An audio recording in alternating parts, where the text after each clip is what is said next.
March 4, 1945, Motoyama Airfield No. 1, Iwo Jima. First Lieutenant Fred Mallow's hands trembled on the yoke of his B-29 Superfortress as both fuel gauges read empty. Behind him in the darkened fuselage, 10 crewmen braced for ditching in the Pacific. Below, an island still crawling with 15,000 Japanese defenders who controlled the high ground. Ahead, through the overcast, a 4,000-foot strip of volcanic ash that shouldn't exist. The Japanese had cratered every inch of this runway, planted mines throughout the surface, zeroed their artillery on every approach. Their assessment was coldly logical. The volcanic substrate would never support a heavy bomber. The Americans would capture worthless rock, an island that couldn't serve as an emergency landing field no matter how many Marines died taking it. But as Mallow lined up his approach to what the Marines were calling South Field, he could see bulldozers still working the edges through breaks in the smoke. The runway impossibly looked operational. Volcanic black turned to a dull metallic sheen where steel matting caught the light. 13 days earlier, this had been a moonscape of craters, debris, and booby traps. How the hell did they build this so fast? The B-29 Dynamite from the 9th Bomb Group, 313th Bomb Wing, dropped through the overcast at 140 miles per hour. Japanese mortars erupted in orange flashes across the southern edge of the airfield. The big bomber, 67 tons of aircraft, crew, and empty fuel tanks, slammed onto volcanic ash that had been transformed into something hard enough to bear the weight. Mallow applied maximum braking. The Superfortress shuddered and bucked across the steel matting, nose gear threatening to collapse. With 50 feet of runway remaining, the bomber lurched to a stop. As Marines and Seabees sprinted toward the aircraft under sustained enemy fire, a radio operator made the call back to 21st Bomber Command on Tinian. "We're down safe. The strip works. Repeat, the strip works." But there it was, proof that changed everything. Decades of doubt about the island's viability erased in an instant. If you want to understand how this impossible feat was achieved and what it truly meant for the war, support us with a like and subscribe if you haven't already. The Japanese strategic calculation hadn't failed because of faulty intelligence. Iwo Jima's volcanic ash was indeed unsuitable for heavy bombers, loose, unconsolidated, offering no structural support. Their error was assuming the Americans couldn't change the fundamental nature of the ground itself in the middle of a battle. What Tokyo's planners had dismissed as a fatal geographic weakness, U.S. Navy Construction Battalions, the Seabees, had engineered into an advantage in less than 2 weeks of continuous work under fire. This wouldn't be the last time American logistics defied what seemed physically impossible on Iwo Jima. The journey to this moment had begun 9 months earlier, when American strategic planners confronted an uncomfortable mathematical reality about the B-29 bombing campaign against the Japanese home islands. On November 24, 1944, the first B-29 Superfortress raid launched from the Marianas. 111 bombers from Saipan targeting Tokyo's Nakajima aircraft engine plant. The 3,000-mile round trip pushed the bomber's capabilities to theoretical limits. The B-29 could carry the ordnance, could reach the targets, could devastate Japanese war production with its 20,000-pound bomb load, but the 1,500-mile return leg from Japan to bases in the Marianas left almost no margin for battle damage, mechanical failure, or adverse weather. The calculation was brutal. Crippled aircraft couldn't make it home. Crews would be forced to ditch in the Pacific, where survival rates, even with aggressive air-sea rescue operations, ran around 50%.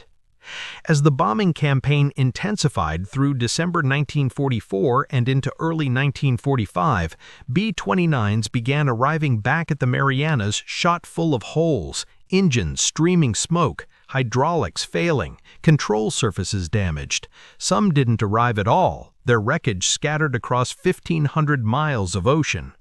Intelligence officers identified the solution on their maps: Iwo Jima, an 8-square-mile volcanic island 650 nautical miles south of Tokyo and 660 nautical miles north of Saipan, almost exactly halfway between the B-29 bases and their targets over Japan.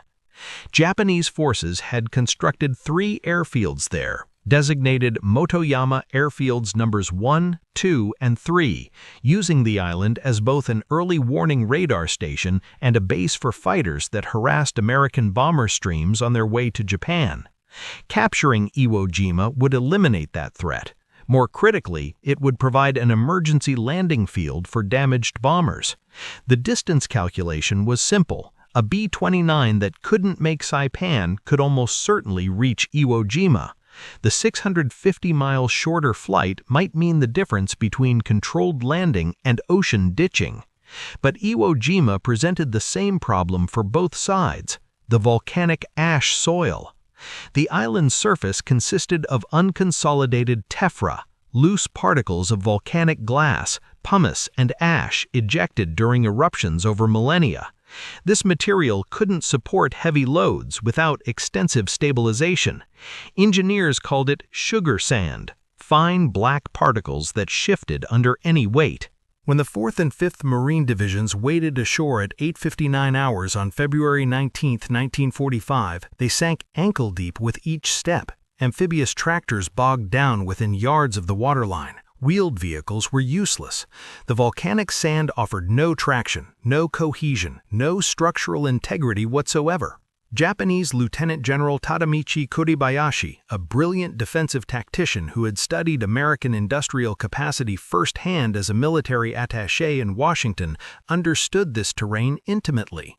Before the invasion, his forces had systematically cratered all 3 airfields, planted mines and booby traps throughout the runways, and pre-registered artillery on every square meter of open ground.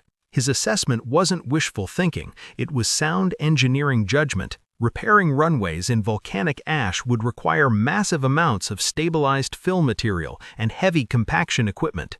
Under combat conditions, with Japanese artillery commanding the high ground, such repairs would be impossible. Standard civil engineering textbooks agreed. The Americans would capture worthless volcanic rock. The Seabees had written different textbooks. 2 naval construction battalions hit the beaches of Iwo Jima in the 2nd assault wave on February 19, 1945. The 133rd NCB attached to the 4th Marine Division landing on the eastern beaches, and the 31st NCB attached to the 5th Marine Division landing on the western beaches. These weren't rear-echelon construction units operating from secure bases. They wore Marine utility uniforms, carried M1 Garand rifles and carbines, and landed less than 60 minutes behind the first wave of armored tractors. The 133rd Naval Construction Battalion comprised 23 officers and 767 enlisted men, mostly skilled tradesmen in their 30s, recruited from union halls across America. Carpenters, heavy equipment operators, welders, electricians, pipe fitters, steel workers. The average age was 37. Many had served in World War I. They were journeyman professionals who happened to wear Navy uniforms and carry weapons. They hit Yellow Beach and Blue Beach starting at 0935 hours, immediately drawing fire from Japanese mortars that had been pre-registered on the beach positions for weeks. Volcanic ash swallowed their boots with each step. Landing craft piled up on the steep beaches, unable to gain traction on the black sand. Equipment bogged down. Casualties mounted. Their first priority wasn't airfield construction. It was immediate survival and beach operations, clearing obstacles under fire, establishing supply dumps while mortars fell, maintaining contact between marine rifle companies advancing inland and the logistics tail stretching back to the invasion fleet offshore. But embedded in their mission orders was a second objective that seemed impossible on February 19: make Motoyama Airfield No. 1 operational for emergency landings as soon as physically possible. The fighting for the approaches to South Field was savage from the first hour. Gunnery Sergeant John Basilone, already a Medal of Honor recipient for his heroic actions at Guadalcanal, was killed by Japanese mortar fire near the southern edge of the airfield within hours of landing. The 133rd NCB's companies found themselves pinned down under sustained artillery and mortar barrages that came from positions they couldn't see, fired by an enemy who had spent months preparing the battlefield. On Yellow Beach 1, Seabees remained trapped in shallow foxholes from mid-morning until after sunset, unable to move under the weight of Japanese fire from Mount Suribachi and the northern high ground. The volcanic ash made proper foxholes impossible. They collapsed as fast as men could dig them, the loose material sliding back into the holes like water. Cover didn't exist on the flat, exposed approaches to the airfield. Men lay pressed against the black sand, feeling every grain of volcanic glass through their utilities, praying the next mortar round would land on someone else. The 133rd NCB began taking casualties at rates exceeding even the Marine rifle companies they supported. Mortar fragments scythed through working parties. Snipers picked off individual Seabees. Buried mines exploded under bulldozers. Japanese infiltrators attacked supply dumps at night. By D+2, the battalion had suffered more casualties than any CB unit had sustained in the entire Pacific War to that point. Yet equipment kept coming ashore. The Navy's amphibious force had loaded LSTs, landing ship tank, with bulldozers, graders, rollers, dump trucks, and the critical material that would make Iwo Jima's runways possible: pierced steel planking, known to the men as PSP or Marston matting. Tens of thousands of interlocking steel sections, each weighing 66 pounds, stacked in the holds of cargo ships. When bulldozers bogged down in volcanic ash, more bulldozers came ashore. When trucks sank to their axles, more trucks arrived on the next wave. By D+4, the tactical situation clarified enough that Navy planners could assign specific airfield responsibilities. The 133rd NCB, despite having suffered the highest casualties, was reassigned to Motoyama Airfield No. 3 in the northern sector, where fighting remained intense. The 31st NCB took over responsibility for Motoyama No. 2 in the center. The 62nd Naval Construction Battalion, part of the Corps Reserve, was given primary responsibility for Motoyama No. 1, Southfield, with explicit orders to make it operational for emergency landings within days, not weeks. The race against both the Japanese and physics had begun. Across the Pacific Theater through 1943 and 1944, Seabees had demonstrated an uncanny ability to construct airfields under impossible conditions. They'd build runways on coral atolls, where the foundation consisted of crushed coral dredged from lagoons. They'd carved strips from New Guinea jungle, where rainfall measured in feet per month. They'd established bases on mosquito-infested swamps in the Solomons. But Iwo Jima's volcanic ash presented engineering challenges that defied every previous solution. The material behaved like dense liquid under load. Caterpillar D8 bulldozers, 17-ton behemoths that could push through almost anything, sank to their axles within minutes of starting work on the airfield surface. The ash offered no resistance, no friction, no capacity to bear weight. Operators learned to keep moving constantly, never stopping, because a stationary bulldozer would sink until only the cab remained above the surface. The volcanic ash abraded machinery at catastrophic rates. The particles weren't rounded like beach sand. They were angular fragments of volcanic glass with edges sharp enough to act as microscopic grinding compound. These particles infiltrated every bearing, seal, and moving part. Engine air filters clogged within hours. Hydraulic systems developed leaks as seals deteriorated. Track pins wore through in days instead of months. Fuel injectors failed. The Seabees were losing equipment to abrasion faster than to enemy fire. Steam vents dotted the airfield, releasing sulfurous gases that corroded metal and burned eyes and lungs. The ground temperature in some areas exceeded 100 degrees Fahrenheit just inches below the surface. Men working near the vents developed respiratory problems within hours. The volcanic gases attacked paint, rubber, and any exposed metal. Japanese artillery made the work not just difficult, but lethal. Kuribayashi's remaining forces, dug into caves and bunkers throughout the northern high ground, held positions that overlooked Motoyama No. 1. Mortars and field guns could range the entire airfield with pre-registered fire. They'd spent months before the invasion measuring exact distances, recording precise coordinates. When Seabees began working the runway, Japanese forward observers called in fire missions with methodical accuracy. Snipers picked off individual operators. A bulldozer would be working, pushing volcanic ash into a crater when the operator would slump forward over the controls. Another CB would climb aboard, push the body aside, and continue the work. Mortar rounds exploded among working parties, cutting down men in groups. Japanese artillery targeted the PSP stacks on the beach, trying to destroy the steel matting before it could be transported inland. The CBs worked in rotating shifts. When one bulldozer operator was killed or wounded, another immediately took his place. When a grader was destroyed by artillery fire, another was brought forward from the beach. The work never stopped. 12-hour shifts stretched to 14, then 16. Men worked until they collapsed from exhaustion, slept for a few hours in foxholes dug into the volcanic ash, then returned to the equipment. The solution that made Iwo Jima's runways possible emerged from both engineering innovation and the sheer material abundance of American logistics.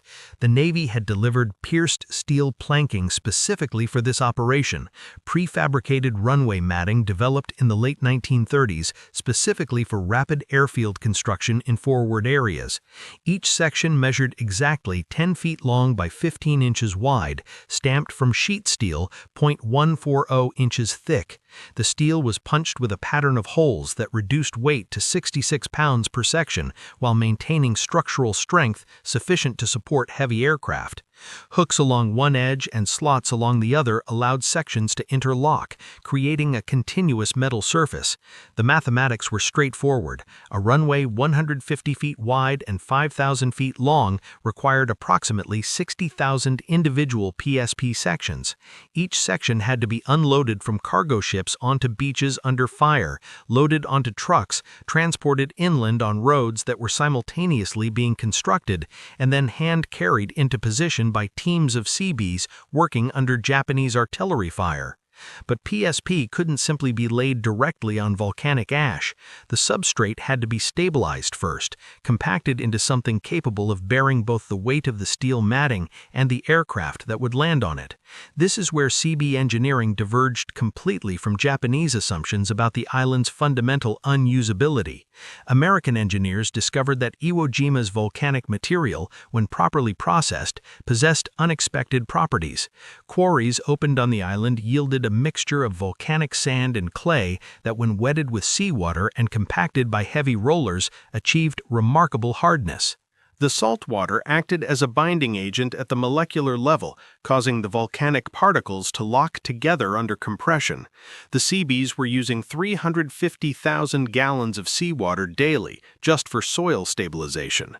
Pumped from the ocean, trucked to the airfield, and sprayed onto the volcanic ash before compaction.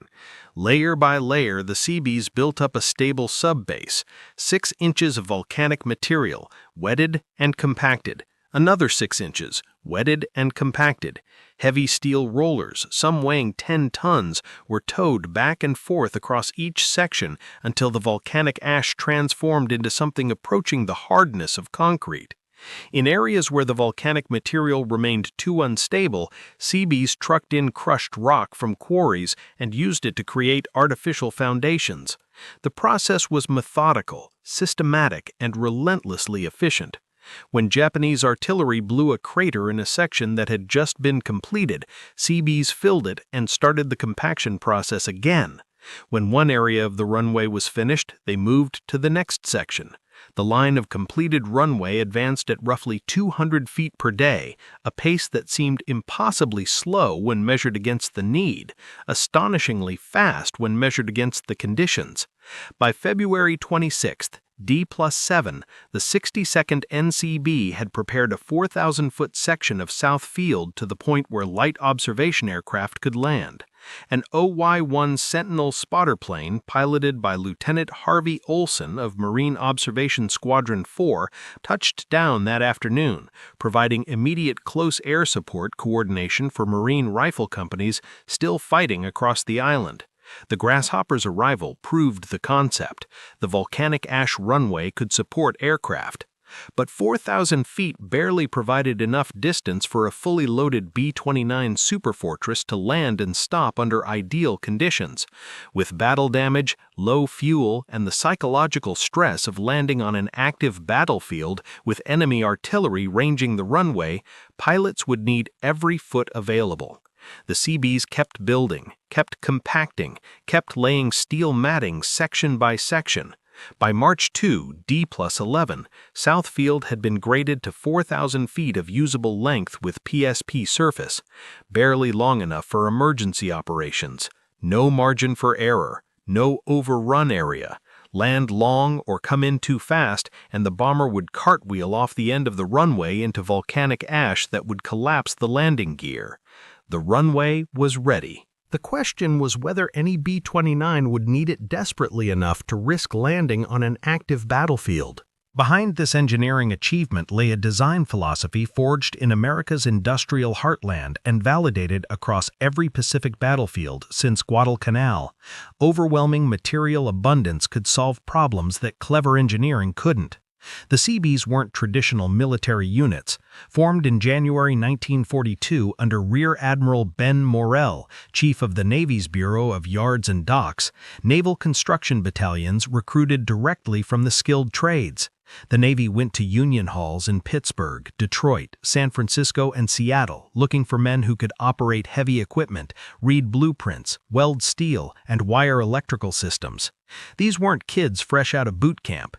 The average Seabee was 37 years old. Many had served in World War I. Many were fathers with families.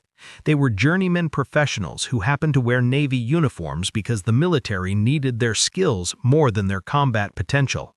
Their motto, "We build, we fight," reflected the dual nature of their mission. They carried weapons and fought when necessary.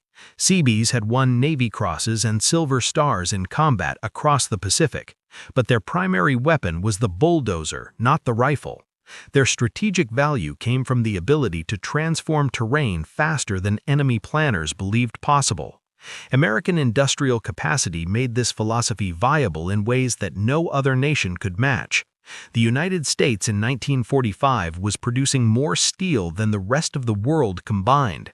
Liberty ships, the mass-produced cargo vessels that formed the backbone of American logistics, were rolling off shipyard ways at a rate of 3 per day. The nation's factories could produce enough construction equipment to replace losses faster than combat could destroy it. Pierced steel planking manufacturing alone consumed thousands of tons of steel monthly. PSP factories in Pennsylvania and Ohio stamped out sections 24 hours a day. The matting was loaded aboard cargo ships in Baltimore and Norfolk, shipped through the Panama Canal, and delivered to forward areas in quantities that seemed almost absurd. When the Seabees on Iwo Jima needed more matting, more arrived on the next convoy. When bulldozers broke down from volcanic ash abrasion, new bulldozers came ashore on the next LST. Japanese defenders on Iwo Jima could destroy individual pieces of equipment. They couldn't destroy the supply chain feeding that equipment to the battlefield. For every bulldozer knocked out by artillery fire, 2 more arrived within 24 hours. For every crater they blew in the runway with carefully aimed mortar fire, Americans trucked in 10 truckloads of fill material and repaired it within hours. The 62nd, 31st, and 133rd Naval Construction Battalions embodied this principle. They took casualties that would have shattered conventional military units. The 133rd NCB alone would suffer 245 casualties during the battle. 3 officers and 39 enlisted men killed in action, 12 officers and 191 enlisted men wounded, the highest casualty rate of any Seabee battalion in the entire war. Individual companies within the battalion sustained losses approaching 50%, yet the work continued without pause. hours, 12-hour shifts, 7 days a week under sustained enemy fire. The volcanic ash that Kuribayashi had counted on as a natural defense became a construction material. The same pierced steel planking that armored the runway service was laid on the beaches to allow tanks and trucks to move inland from the surf zone. The same seawater that the island lacked as a fresh water source, forcing both sides to rely on supply lines for drinking water, became the binding agent that stabilized runway foundations. Japanese military philosophy emphasized fighting spirit, tactical excellence, and making maximum use of limited resources. American philosophy emphasized logistics, material abundance, and solving problems by application of overwhelming industrial capacity. On Iwo Jima's volcanic ash runways, the latter proved decisive. The Japanese had correctly assessed the engineering challenge. They'd underestimated America's ability to simply bury that challenge under mountains of steel, equipment, and expendable material delivered faster than it could be destroyed. Through March and April 1945, the consequences of this engineering achievement became statistically undeniable as damaged bombers began arriving over Iwo Jima in steadily increasing numbers. March 9th brought the second emergency B-29 landing, a bomber from the 497th Bomb Group limping back from the massive firebombing raid on Tokyo that had killed an estimated 100,000 civilians. The aircraft touched down with battle damage and fuel exhaustion, was serviced by ground crews working under Japanese mortar fire, and departed for Saipan 3 hours later. March 11th saw P-51 Mustang fighters from the 7th Fighter Command's 15th and 21st Fighter Groups arrive from bases on Saipan, beginning long-range escort operations. The presence of fighter escorts would dramatically reduce B-29 losses to Japanese interceptors over the home islands. By mid-March, with the island officially declared secure, though thousands of Japanese holdouts remained hidden in caves throughout the northern sector, emergency landings became routine. The pattern developed a grim regularity. B-29s would call Iwo Jima Tower reporting battle damage, mechanical failure, or fuel emergencies. Tower operators would clear them for immediate landing regardless of other traffic. Crash crews and medical personnel would position themselves along the runway. The bomber would appear through the clouds, often trailing smoke, sometimes with engines shut down, occasionally with visible structural damage. It would touch down on Southfield's steel matting, brake hard, and roll to a stop while Japanese mortars occasionally fell on the northern end of the airfield. The crews arriving on Iwo Jima represented every kind of damage that modern air warfare could inflict on heavy bombers. Aircraft landed with engines completely shot out, the cowlings shattered and propellers feathered.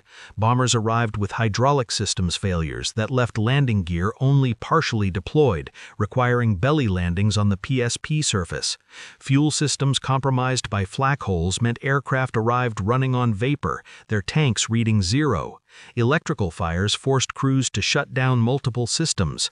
Oxygen system ruptures left crew members suffering from hypoxia. Navigation equipment destroyed by fighters meant some bombers found Iwo Jima only through dead reckoning and prayer. One B-29 landed with holes in the fuselage large enough for a man to walk through. Flak had punched completely through both sides of the aircraft, somehow missing fuel tanks and vital systems. Another touched down on 2 engines after losing the other 2 over Japan, the asymmetric thrust making approach and landing a test of the pilot's skill. Aircraft arrived with wounded crewmen requiring immediate medical evacuation to the Navy hospital that had been established on the island. Some bombers landed gear up on their bellies, skidding to stops on the steel matting and showers of sparks, their aluminum skin shrieking against the PSP sections. Seabees and Army Air Force's ground crews worked around the clock performing emergency repairs.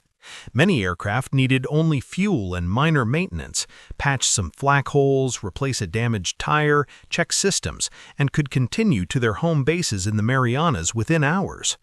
Others required extensive work.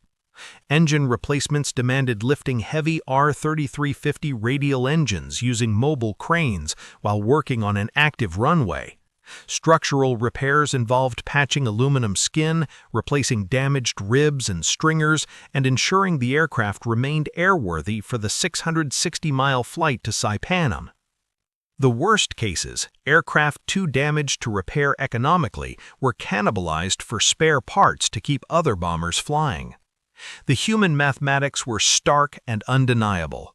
Each B-29 Superfortress carried a crew of 11 men: pilot, co-pilot, bombardier, navigator, flight engineer, radio operator, radar operator, and 4 gunners. Every bomber that landed safely on Iwo Jima instead of ditching in the Pacific represented 11 lives that otherwise would have faced 50-50 survival odds at best in open ocean. Ditching a B-29, even in relatively calm seas, was extraordinarily dangerous. The aircraft tended to break apart on impact. Crew members drowned, trapped in wreckage. Life rafts deployed improperly or were lost. Sharks were a constant threat. Even with aggressive air-sea rescue operations using submarines, surface vessels, and flying boats, roughly half of all ditched crews were never recovered. As March turned to April and April to May, the numbers accumulated. Some days saw a dozen emergency landings. Peak days during major raids over Japan brought 20 or more damaged bombers to Iwo Jima. The steel-matted runways that hadn't existed as functional facilities on February 19 had become the most important emergency airfield in the Pacific War. Not every landing was successful. Some aircraft crashed on approach, their pilots unable to judge the narrow runway correctly or losing control due to battle damage. Others overran the runway despite maximum braking, crashing into the volcanic ash beyond the prepared surface where landing gear collapsed and aircraft nosed over. Several B-29s collided with each other in the congested traffic pattern when multiple damaged bombers arrived simultaneously. Ground accidents destroyed aircraft and killed crew members, but the survival rate for crews that successfully reached Iwo Jima approached 95%, a dramatic life-saving improvement over ocean ditching. Japanese holdouts remained active and dangerous through this entire period.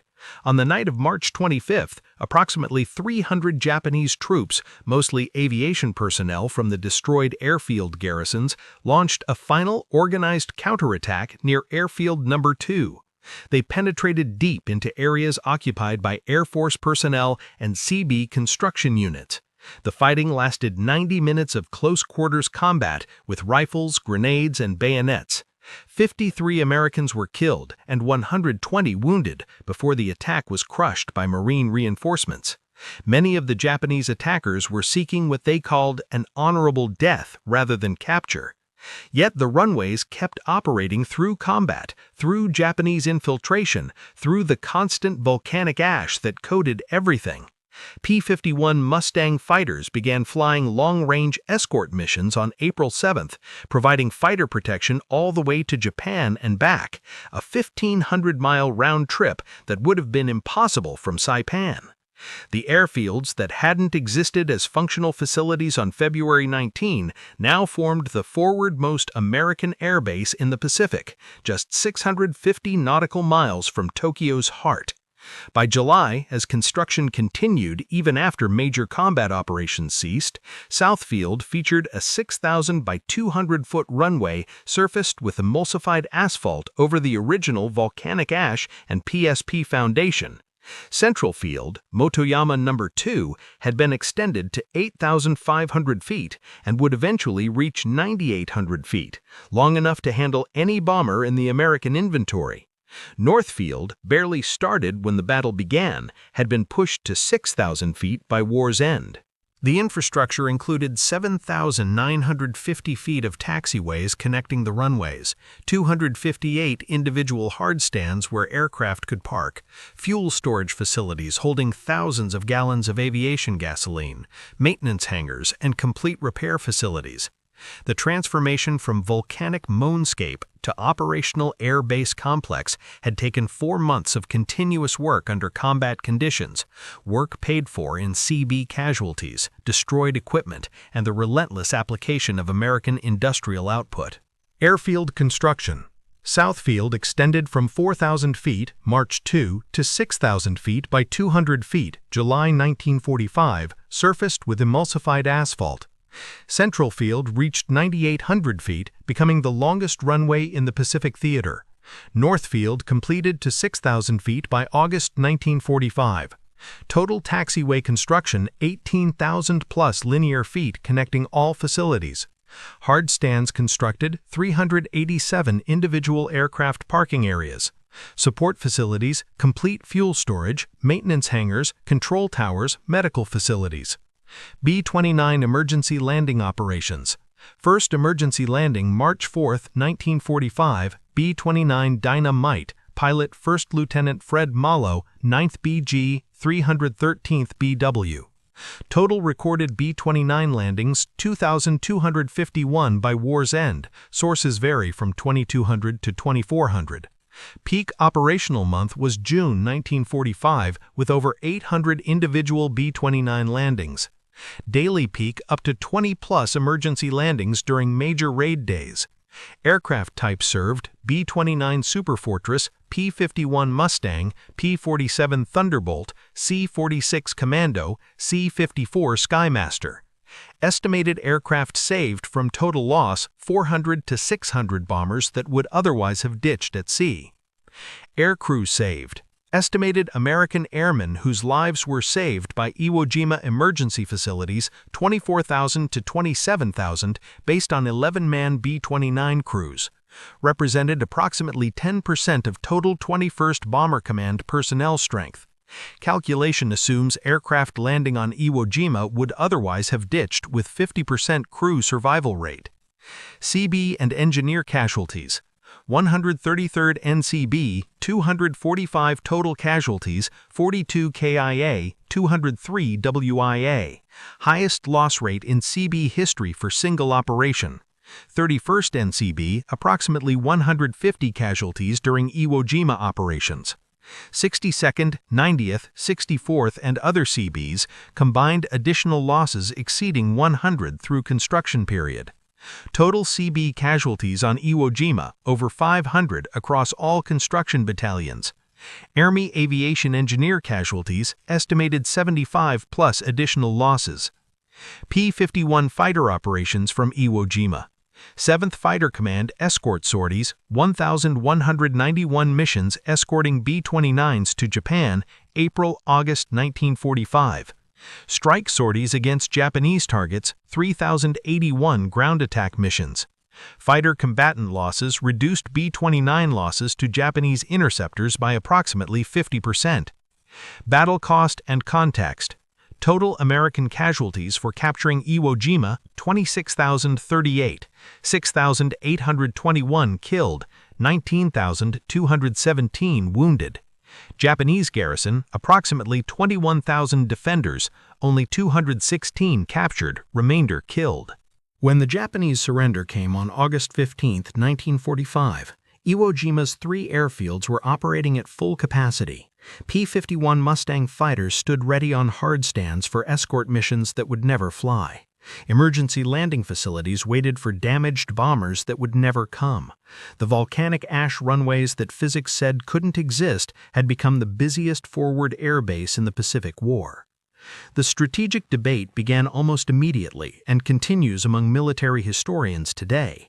Modern analysis notes that the majority of B-29 landings on Iwo Jima were for routine refueling rather than true battle damage emergencies, aircraft that could have reached the Marianas but landed on Iwo Jima as a precaution or convenience.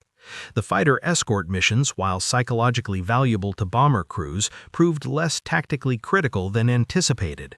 The bombing campaign had shifted by mid-1945 to nighttime incendiary raids where fighter escorts weren't operationally necessary. The human cost, 26,000 American casualties to capture 8 square miles of volcanic rock, remains deeply controversial when measured against the demonstrable military necessity. But the engineering achievement stands independent of strategic debate. The Seabees accomplished what Japanese defenders correctly assessed as impossible. Volcanic ash that offered no structural support was transformed into runways capable of handling the heaviest bombers in the American inventory. The transformation took 13 days to achieve operational capability and 4 months to reach full development. The work was accomplished under sustained enemy fire, with casualties that would have been considered unacceptable in any other context, through the application of American industrial abundance and skilled labor willing to work under conditions that defied reasonable expectation. For the men who landed crippled bombers on those steel-matted runways, the calculation was never abstract. Lieutenant Mallow, whose dynamite proved the concept on March 4th, returned safely to Tinian and completed his combat tour. Thousands of other airmen followed him onto Iwo Jima's runways over the following months, each landing representing lives that otherwise would have been risked on ocean ditching. The debate over whether Iwo Jima was strategically necessary may never be resolved. That the Seabees made it operationally possible remains undeniable. The principle established on Iwo Jima, that logistics and rapid construction under fire could prove as decisive as firepower, would define American military operations for generations. When Army engineers built emergency airfields during the Korean War's desperate summer of 1950, they drew directly on techniques developed by Seabees on volcanic ash. When Air Force Red Horse squadrons constructed runways in Vietnam, they used evolved versions of the same pierced steel planking that armed South Field. When modern combat engineers establish forward operating bases in Afghanistan and Iraq, they're executing doctrine that traces its lineage directly to March 1945 on Iwo Jima. The runways themselves have largely vanished into history. Only Central Field remains operational today as a Japan Self-Defense Force facility. Natural vegetation has slowly reclaimed South Field. North Field exists as scattered concrete remnants visible in aerial photographs. The pierced steel planking was eventually scrapped or repurposed. The Seabees who built these impossible runways are now nearly all gone. The youngest would be approaching their centenary. But the engineering achievement they represented, transforming terrain the enemy believed indefensible into decisive strategic advantage in 2 weeks of work under fire, remains a foundational case study in what industrial capacity can accomplish when supported by skilled labor willing to work under impossible conditions. The Japanese assessment was technically correct. Volcanic ash couldn't support heavy bombers. The Seabees proved that volcanic ash, when mixed with seawater, properly compacted with heavy equipment and armored with thousands of tons of steel matting, could support anything America needed to land.